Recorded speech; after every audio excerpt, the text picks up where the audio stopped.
Prince Institute, exercise number 468, Sir Kailash Chandra. Ready? Start. Mr. Deputy Chairman, I am entirely in sympathy with the purpose underlying the resolution moved by my honorable friend.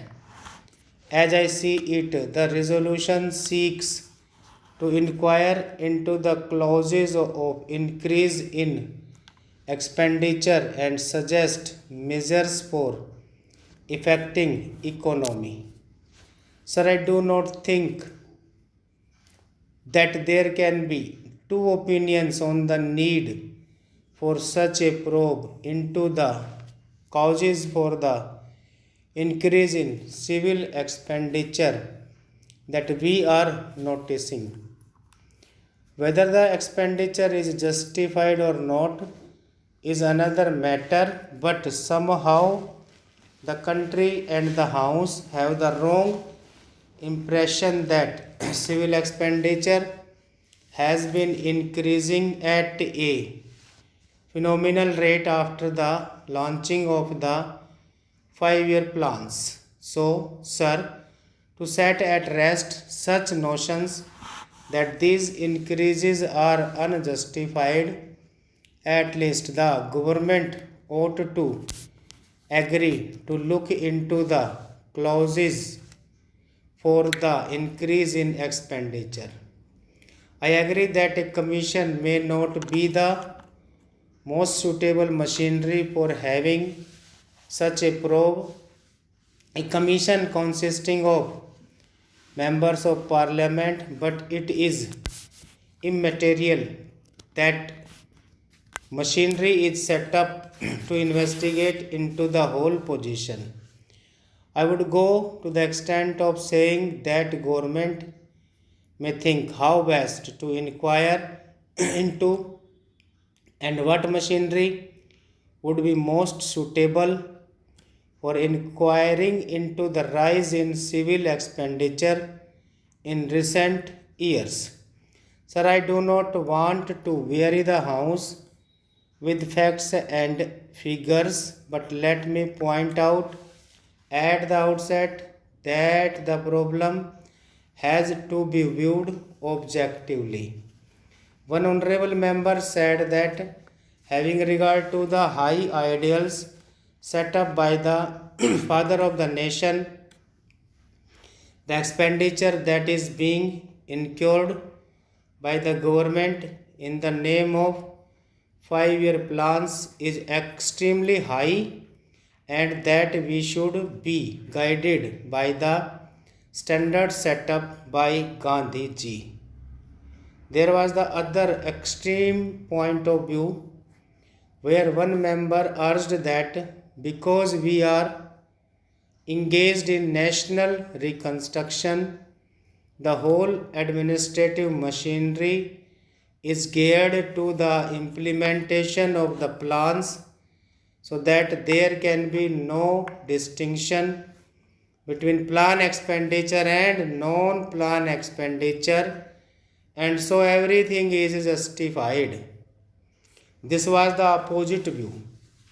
We should steer clear of these two extreme views and see how far the rise in expenditure is justified by the tempo of developmental activity, how far it is a waste, and how far it could be eliminated.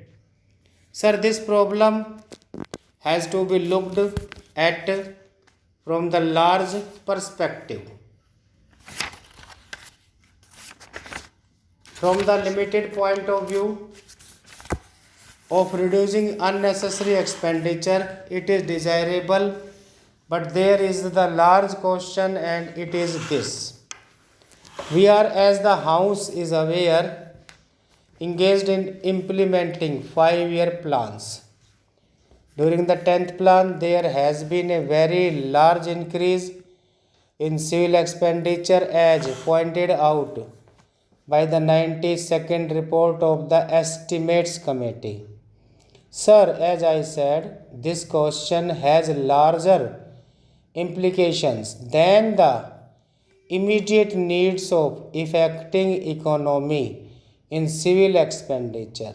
To me, it appears that this question is intimately tied up with the question of administrative reforms.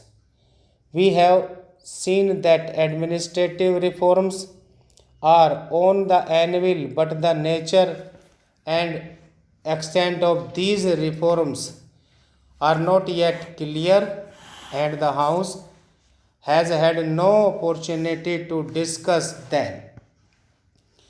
But reference was made by one or two friends to the reports on the question of reforms, but the reports related only to the need for reorganization of the Secretariat and did not relate to the question of rise in civil expenditure. Sir, as can be seen from this report, the expenditure has been rising steadily, and when the expenditure has gone up by nearly 60% during the first 4 years of the 10th plan period, I shudder to think what should be the rise in civil expenditure at this rate during the 11th plan period when the outlay is going to be double that of the 10th plan. Sir, we have to remember that we are in an era of planning and the outlay on our 5 year plans is going to increase from plan to plan. We have been through 10 5 year plans and we are at the end of the 10th plan period, and this I think is the opportune time when we should review the working of the administrative machinery and the extent of civil expenditure vis-a-vis the outlay on developmental activities. Unless we have a probe into the state of affairs at this juncture, a time will come when the departments and the governmental machinery will have multiplied themselves to such an extent that it will be difficult to control expenditure and to find out where the defect lies.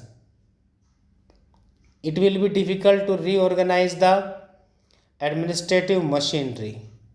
So it seems to me that the question of administrative reforms is intimately tied up with the question of reduction of civil expenditure.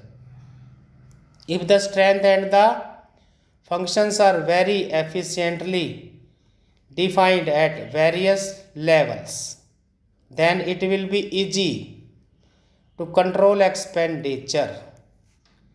Administrative personnel are to be increased in proportion only to the outlay for the plan. Stop.